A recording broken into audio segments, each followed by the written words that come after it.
اور میں نے عرض کیا تھا پچھلے جمعے کہ مدینہ طیبہ تشریف لانے کے بعد جناب نبی کریم صلی اللہ علیہ وسلم نے جو اہم اقدامات فرمائے ان میں سے ایک اقدام مسجد نبوی کی تعمیر تھا، اور پھر مسجد نبوی میں ہی صفہ کا مدرسہ جناب نبی کریم صلی اللہ علیہ وسلم نے قائم فرمایا۔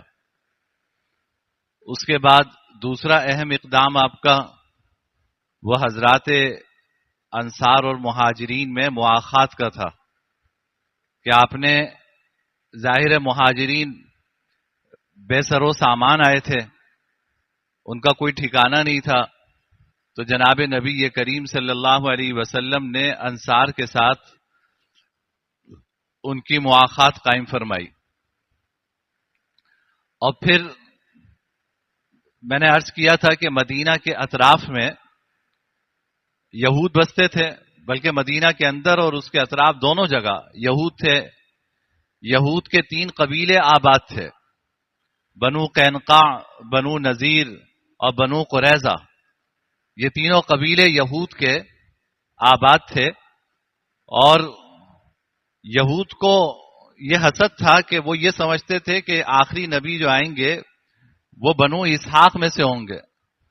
ان کو یہ نہیں اندازہ تھا کہ آخری نبی حضرت اسماعیل علیہ الصلاۃ والسلام کی اولاد میں سے ہوں گے اور عرب میں مبعوث ہوں گے۔ چنانچہ عمومی طور پہ ان کا رویہ معاندانہ رہا، مخالفانہ رہا، لیکن یہود میں خود جو انصاف پسند لوگ تھے وہ جناب نبی کریم صلی اللہ علیہ وسلم کی خدمت میں آتے رہے اور مختلف سوالات آپ سے کرتے رہے، اور مطمئن ہونے کے بعد ان میں سے بہت سو نے اسلام قبول کیا۔ جیسے پچھلے جمعے میں نے حضرت عبداللہ بن سلام رضی اللہ تعالیٰ عنہ کا تذکرہ کیا تھا کہ یہودیوں کے کتنے بڑے عالم تھے، اور یہ حضور کی خدمت میں حاضر ہوئے اور انہوں نے اسلام قبول کیا۔ اسی طرح جو دوسرے اہل کتاب تھے جو آسمانی کتابوں سے واقف تھے، مشرکین مکہ تو کسی کتاب سے واقف نہیں تھے، وہ تو بت پرست تھے، اور عرب کے زیادہ تر لوگ اسی طرح کے تھے، لیکن جو لوگ آسمانی کتابوں سے وابستہ تھے اور آسمانی کتابوں کا علم انہیں تھا، ان کے لیے جناب نبی کریم صلی اللہ علیہ وسلم کی آمد بڑی دلچسپی کا باعث تھا۔ حضرت سلمان فارسی رضی اللہ تعالی عنہ کا نام آپ سب نے سنا ہوگا۔ ان کو اللہ تعالیٰ نے بڑی طویل عمر عطا فرمائی، 250 سے 350 سال تک کی روایات ہیں ان کی عمر کے بارے میں، 250 سے نیچے تو نہیں ہے، یعنی 250 سے 350 سال ان کی عمر کے بارے میں روایات آتی ہیں کہ اتنے طویل العمر تھے، دنیا دیکھی تھی، گھاٹ گھاٹ کا پانی پیا تھا۔ اصل ان کا تعلق فارس سے تھا، تبھی ان کو فارسی کہتے ہیں کہ یہ فارس کے رہنے والے تھے، اور پرشین ان کی زبان تھی، اور شاہان فارس سے ان کا خاندانی تعلق تھا۔ حضرت سلمان فارسی خود اپنے بارے میں بیان کرتے ہیں کہ میرے والد نے خود گھر میں ایک عبادت خانہ بنایا ہوا تھا، اور میری ذمہ داری تھی کہ میں اس آتش کدے کی آگ کو بجھنے نہ دوں۔ آپ کو پتہ ہے یہ آگ کی عبادت کرتے ہیں، تو گھر میں ہر وقت آگ جلنی چاہیے، میں اس آتش کدے کو بجھنے نہ دوں، یہ میرا کام تھا۔ تو کہتے ہیں کہ ایک دن گھر کی کوئی مرمت کا کام چل رہا تھا، تو میرے والد نے مجھے زمینوں کی دیکھ بھال کے لیے مجھے بھیج دیا کہ جاؤ ذرا دیکھ کر آؤ، کھیت وغیرہ زمینیں تھیں وہ دیکھ کر آؤ۔ کہتے میں گیا، راستے میں عیسائیوں کا ایک عبادت خانہ پڑتا تھا، اس وقت عیسائی مذہب برحق مذہب تھا، عیسائیوں کا ایک عبادت خانہ پڑتا تھا۔ میں اندر گیا، میں نے دیکھا کہ وہاں پہ وہ اپنے مذہب کے مطابق عبادت کر رہے ہیں، تو مجھے بڑی اچھی لگی وہ عبادت۔ تو میں نے ان سے پوچھا کہ تم لوگ کیا عبادت کرتے ہو، یہ کیسی عبادت ہے؟ تو انہوں نے کہا کہ جی اللہ تعالیٰ نے ہمارے نبی پر آسمانی کتاب انجیل نازل کی ہے اور ہم اس کے مطابق اپنی عبادتیں کرتے ہیں.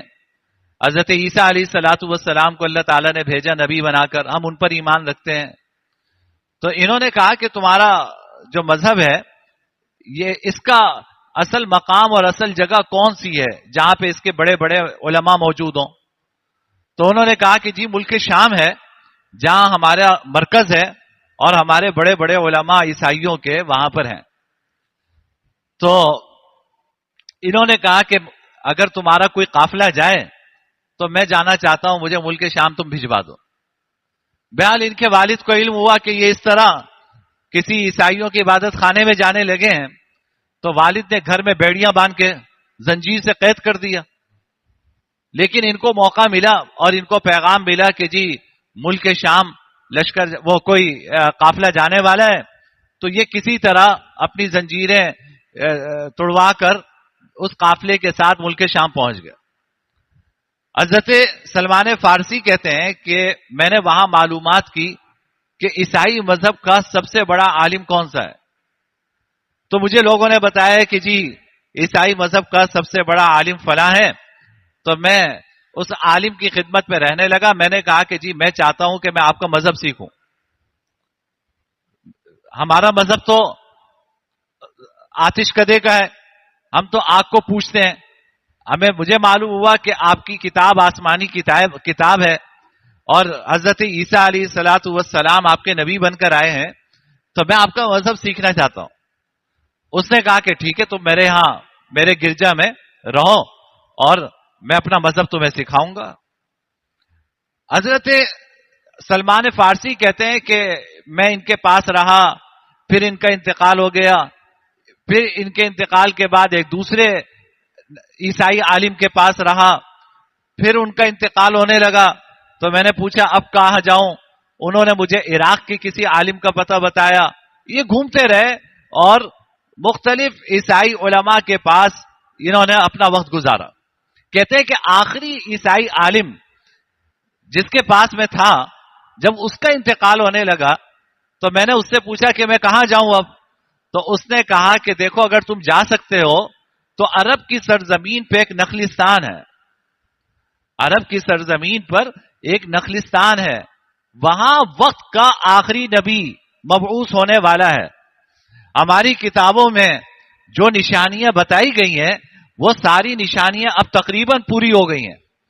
تو اگر تم پہنچ سکتے ہو تو وہاں چلے جاؤ, وہ آخری نبی وقت کا نبی ہوگا, بس اس کی خدمت میں رہنا, اس پہ ایمان لے آنا.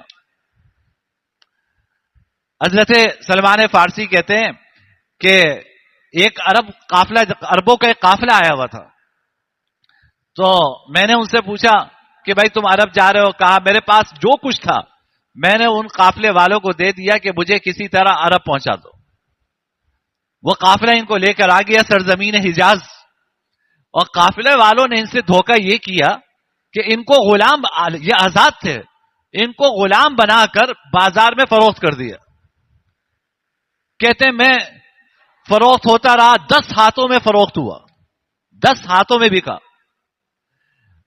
کہتے ہیں کہ آخری جو میرا آقا تھا وہ ایک یہودی تھا جو بنو قریظہ کا رہنے والا تھا. وہ خرید کر مجھے مدینہ لے آیا. یعنی قسمت دیکھے کہاں سے کہاں انسان کو پہنچاتی ہے. جو آخری شخص جس نے مجھے خریدا وہ ایک یہودی تھا, وہ مجھے خرید کر مدینہ منورہ لے آیا. میں اس کے باغات میں کھجور کے درختوں میں کام کیا کرتا تھا. کہتے ہیں کہ ایک دن میں درخت کے اوپر چڑھا ہوا تھا, درخت کی صفائی کر رہا تھا. اس یہودی کا ایک دوست اس کے پاس آیا اور آ کر اس سے کہا کہ یار یہ انصار, ان کو بنو قیلہ کہتے تھے, انصار تو حضور نے نام رکھا تھا, یہ جو بنو قیلہ ہے یہ بڑے عجیب لوگ ہیں. ایک آدمی پتہ نہیں کہاں سے آیا ہے, سب اس کے گرد جمع ہیں اور وہ سب یہ کہتے ہیں کہ یہ اللہ کے نبی ہیں, اور سب اس پہ ایمان لیا ہے. حضرت سلمان فارسی کہتے ہیں کہ یہ تو مجھے لگا کہ یہ میرے دل کی آواز ہے. کہا کہ بس میں ایسا بے قابو ہوا کہ گرنے والا تھا کھجور کے درخت سے. کہا کہ میں جلدی سے اترا. میں نے پوچھا کہ وہ شخص کہاں ہے؟ تو کہتے ہیں کہ میرے آقا نے میرے منہ پہ تھپڑ مارا. کہا کہ تیرا کام کھیتی باڑی کرنا ہے, تجھے اس سے کیا ہے کہ مدینہ میں کون آیا اور کون نہیں آیا؟ چلو جاؤ کام کرو. حضرت سلمان فارسی کہتے ہیں میں اپنے کام میں لگ گیا. لیکن جو آخری عیسائی عالم تھا جس نے مجھے حضور کا پتہ بتایا تھا, اس نے مجھے حضور کی 3 نشانیاں بتائی تھی. اس نے کہا تھا کہ وہ جو آخری نبی ہوگا وہ صدقہ نہیں قبول کرے گا. آخری نبی جب آئے گا وہ صدقہ قبول نہیں کرے گا. نمبر 2, ہدیہ پیش کرو تو ہدیہ لے لے گا وہ. اور نمبر 3, اس کے کندھے کے نیچے مہر نبوت ہوگی. مجھے یہ 3 علامتیں اس عالم نے بتلائی تھی. کہا کہ میں کچھ پیسے جمع ہوئے میرے پاس. میں نے کہا کہ میں دیکھتا ہوں یہ نبی کون ہے اور یہ ساری علامتیں پائی جا رہی ہیں یا نہیں پائی جا رہی. تو حضرت سلمان فارسی کہتے ہیں میرے پاس کچھ پیسے جمع ہوئے, میں اپنے آقا سے چھپا کر حضور کی خدمت میں پہنچا. آپ قبا میں تشریف فرما تھے. تو میں نے یہ ہدیہ پیش کیا اور میں نے کہا کہ یہ صدقہ ہے, آپ کے لیے صدقہ لے کر آیا ہوں. آپ نے فرمایا کہ بھائی میں تو صدقہ کھاتا نہیں, میرے صحابہ ہیں ضرورت مند ہیں, ان کو دینا چاہو تو ان کو دے دو, میں تو صدقہ نہیں کھاتا. حضرت سلمان فارسی کہتے ہیں کہ آج پہلی علامت پوری ہو گئی. پھر کچھ دن پیسے جمع کیے, پھر حضور کی خدمت پہ پہنچے. تو میں نے عرض کیا کہ آپ کے لیے یہ ہدیہ لے کر آیا ہوں. آپ نے بخوشی وہ ہدیہ قبول فرمایا. آپ نے بخوشی وہ ہدیہ قبول فرمایا. تو میں نے کہا دوسری علامت پوری ہو گئی. کہا میں پھر انتظار میں رہا. پھر ایک دن آپ اپنے کسی صحابی کی تدفین کے لیے بقی تشریف لائے ہوئے تھے. تو مجھے موقع ملا, میں پہنچ گیا اور میں آپ کی پشت کی طرف گیا. تو آپ سمجھ گئے, آپ نے اپنی چادر ہٹا دی. میں نے مہر نبوت دیکھ لی. فرماتے ہیں کہ میں نے کہا اب تو یہ یقین ہو گیا کہ یہ نبی یہ برحق ہے, نبی یہ آخر الزمان ہے, جن کی ہر آسمانی کتاب میں جن کی بشارتیں موجود ہیں. حضرت سلمان فارسی کہتے ہیں میں اسی وقت آپ کی خدمت اقدس میں 2 زانو بیٹھا اور اسلام قبول کیا, اور میں نے کہا کہ جی مجھے اپنے دامن میں لے لیں. چنانچہ یہ اسلام لے آئے. تو اب میں یہ عرض کر رہا ہوں کہ جو حقیقت پسند لوگ تھے, چاہے وہ کسی بھی آسمانی مذہب سے تعلق رکھتے ہوں, وہ حضور اکرم سرور دو عالم صلی اللہ علیہ وسلم کی خدمت میں آئے, اور جو ان کی کتابوں میں نشانیاں بیان کی گئی ہیں ان نشانیوں کے ذریعے آپ کو جانچا پرکھا, اور پھر ان میں سے جو انصاف پسند تھے انہوں نے اسلام قبول کیا. یہ حضرت سلمان فارسی ہیں, یہ اصل فارس کے تھے, آتش پرست تھے, پھر عیسائیوں کی صحبت میں رہے, پھر یہودیوں کے غلام رہے. لیکن اور جہاندیدہ شخص جن کی اس وقت عمر 200 سال سے کراس کر گئی تھی, ایسا جہاندیدہ شخص جس نے گھاٹ گھاٹ کا پانی پیا تھا, اس نے پہچان لیا کہ یہی وقت کے نبی ہیں, یہی نبی یہ آخر الزمان ہیں جن کی ہر کتاب میں بشارت موجود ہے. اسلام تو قبول کر لی حضرت سلمان فارسی نے, لیکن غلام تھے, یہودی کے غلام تھے. آپ نے کہا کہ تم جاؤ اس یہودی کے غلام ہو, اسی کی خدمت پہ رہو, اللہ تعالیٰ کوئی صورت پیدا کریں گے تمہارے لیے. یہ غزوہ خندق کے قریب جا کر یہ ان کی جان چھوٹی ہے. اسلام تو لے آئے تھے یہ سن 1 ہجری میں, لیکن 5 سال یہ حضور کی خدمت میں آ نہیں سکے غلامی کی وجہ سے. حضور نے ان سے کہا کہ تم ایسا کرو, اپنے آقا سے سودا کرو, اس سے کہو کہ بھائی مجھ سے پیسے لے لو کچھ اور تم مجھے آزاد کر دو. ایسا ہوتا تھا, اس کو کتابت کہتے ہیں. تو مجھ سے کتابت کا معاملہ کر لو, پیسے لے لو, مجھے آزاد کر دو. وہ بھی یہودی تھا. اس نے کہا کہ 40 اوقیہ سونا, 1 اوقیہ 10 تولے کا ہوتا ہے, ایک اوقیہ 10 تولے کا ہوتا ہے، 40 اوقیہ سونا اور 300 کھجور کے درخت مجھے لگا کر دو، جب ان درختوں پہ پہلا پھل آئے گا میں تمہیں آزاد کر دوں گا. یہ حضور کی خدمت میں حاضر ہوئے تو آپ نے صحابہ کرام کو ترغیب دی کہ بھائی کوشش کرو ہر آدمی ایک ایک کھجور کا درخت لے آئے. انصار نے 300 کھجور کے درخت جمع کر دیے. آپ نے حضرت سلمان فارسی سے کہا کہ تم ان درختوں کے لگانے کی جگہ بناؤ. انہوں نے جگہ بنائی. حضور اقدس سرور دو عالم صلی اللہ علیہ وسلم نے اپنے ہاتھوں سے وہ درخت لگائے، اور آپ کے ہاتھوں کی برکت تھی کہ 1 سال میں یہ بارآور ہو گئے، ان پہ پھل آنا شروع ہو گیا. یہ ایک شرط تو پوری ہو گئی. آج بھی آپ مدینہ جائیں تو جو زیارت کرانے والے ہیں وہ ایک باغ کے بارے میں بتاتے ہیں کہ یہ باغ وہ ہے جو حضرت سلمان فارسی کا باغ ہے. یعنی یہ وہ درخت ہیں جہاں، اب وہ درخت تو وہ ہوں گے یا نہیں ہوں گے اللہ جانتا ہے، لیکن یہ وہ جگہ ہے جہاں حضور اقدس سرور دو عالم صلی اللہ علیہ وسلم نے اپنے دست مبارک سے 300 درخت لگائے تھے. اب رہ گیا سونے کا مسئلہ. حضرت سلمان فارسی کہتے ہیں میں آپ کی خدمت میں ایک دن آیا تو ایک شخص آپ کی خدمت میں ایک انڈے کے برابر سونے کی ڈلی لے کر آیا. آپ نے کہا کہ بھائی کہاں ہے سلمان، بلاؤ. میں آ گیا. کہا کہ یہ لو اللہ نے تمہارے سونے کا بھی انتظام کر دیا. میں نے عرض کیا کہ یا رسول اللہ یہ تو اتنا چھوٹا سا انڈا ہے، وہ تو 400 تولہ سونا ہے. آپ نے فرمایا جاؤ اللہ اس سے برکت دیں گے، وزن کرو. وزن کیا 40 اوقیہ سونا تھا. حضرت سلمان فارسی نے وہ سونا دیا، 300 درخت بارآور ہو گئے تو اللہ تعالیٰ نے ان کو اس یہودی کی غلامی سے نجات عطا فرمائی. اور یہ پہلا غزوہ جس میں یہ شریک ہوئے ہیں یہ غزوہ خندق ہے. یہ غزوہ خندق ہے کہ جس میں حضرت سلمان فارسی جو ہیں وہ شریک ہوئے ہیں. تو یہ ایک مثال نہیں ہے، اس طرح کی بے شمار مثالیں ہیں کہ پہلی کتابوں پر ایمان رکھنے والے چاہے وہ عیسائی ہوں چاہے وہ یہودی ہوں، ان میں جو انصاف پسند لوگ تھے وہ جناب نبی یہ کریم صلی اللہ علیہ وسلم پر ایمان لائے. بقیہ یہودی عمومی طور پر وہ اپنی ضد پہ رہے اور اس حسد میں رہے کہ عربوں میں یہ آخری نبی کیوں آئے. ہم تو سمجھ رہے تھے کہ جہاں اتنے انبیاء حضرت یعقوب علیہ الصلوۃ والسلام کی اور حضرت اسحاق کی اولاد میں آئے ہیں یہ بھی انہی میں آئیں گے. اچھا یہ تو ایک طرف کا مسئلہ تھا. دوسری طرف قریش آرام سے نہیں بیٹھے تھے کہ آپ ہجرت کر کے مکہ سے چلے گئے مدینہ اور ان کو سکون آ گیا. ان کو ہر وقت یہ خوف تھا کہ یہ مدینہ میں قوت پکڑیں گے تو پھر یہ ہماری باری بھی آئے گی. چنانچہ قریش اپنی سازشوں میں لگے رہے. انہوں نے وہاں سے یہودیوں کو بھی خط لکھا.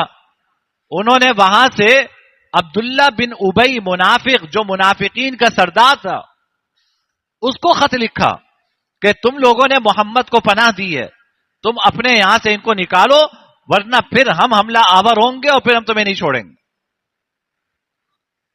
جب آپ صلی اللہ علیہ وسلم کو ان سازشوں کا علم ہوا تو آپ نے پھر کئی پہلوؤں پہ غور کیا. سب سے پہلا کام آپ نے یہ کیا کہ دیکھو ہر ایک سے دشمنی پالنا یہ کوئی عقل مندانہ بات نہیں ہے. آدمی کو اپنی کچھ ترجیحات قائم کرنی چاہیے. تو آپ نے فرمایا کہ اس وقت سب سے بڑے میرے دشمن وہ قریش مکہ ہیں اور وہ اس کوشش میں ہے کہ مجھے کہیں پہ ٹھہرنے کی جگہ نہ ملے. انہوں نے یہاں پر بھی خط لکھ دیا. وہ یہودیوں کو بھی میرے خلاف آمادہ کر رہے ہیں. تو آپ نے سوچا کہ اس وقت سب سے پہلی ترجیح یہ ہونی چاہیے کہ میں ان یہودیوں سے کوئی معاہدہ کر لوں. چنانچہ آپ نے مدینہ میں رہنے والے اور اس کے آس پاس رہنے والوں سے ایک معاہدہ کیا جو تاریخ میں میثاق مدینہ کے نام سے معروف ہے. آپ جگہ جگہ اس کا حوالہ سنتے ہوں گے. میثاق مدینہ کے نام سے معروف ہے.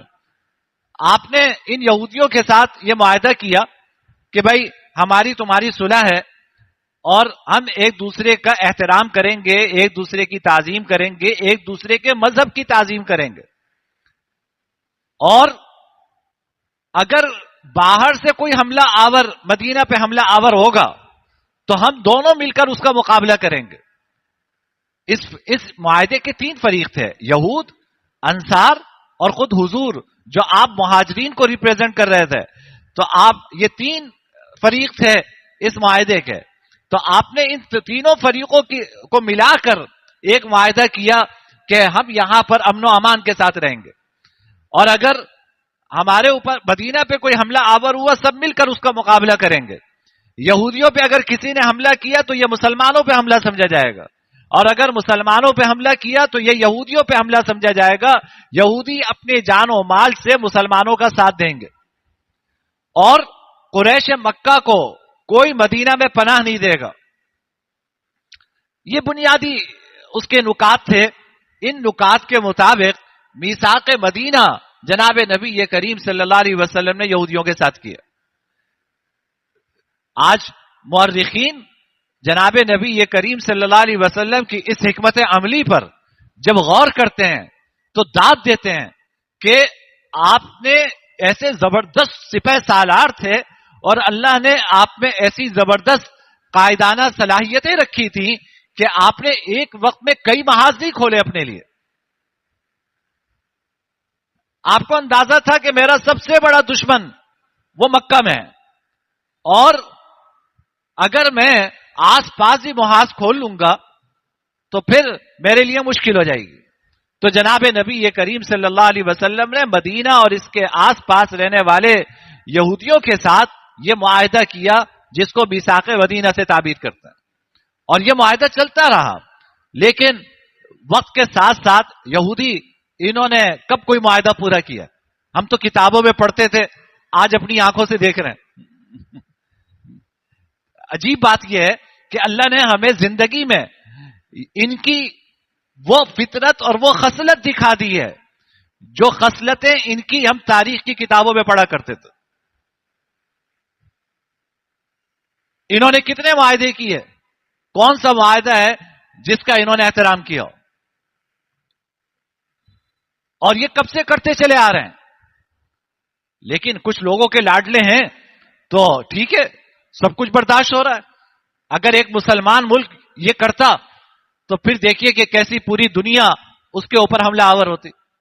لیکن ہر ایک چیز کا ایک وقت ہے، اللہ وہ وقت بھی انشاءاللہ ہمیں زندگی میں دکھائیں گے کہ جب ان کو زمین پہ پناہ نہیں ملے گی،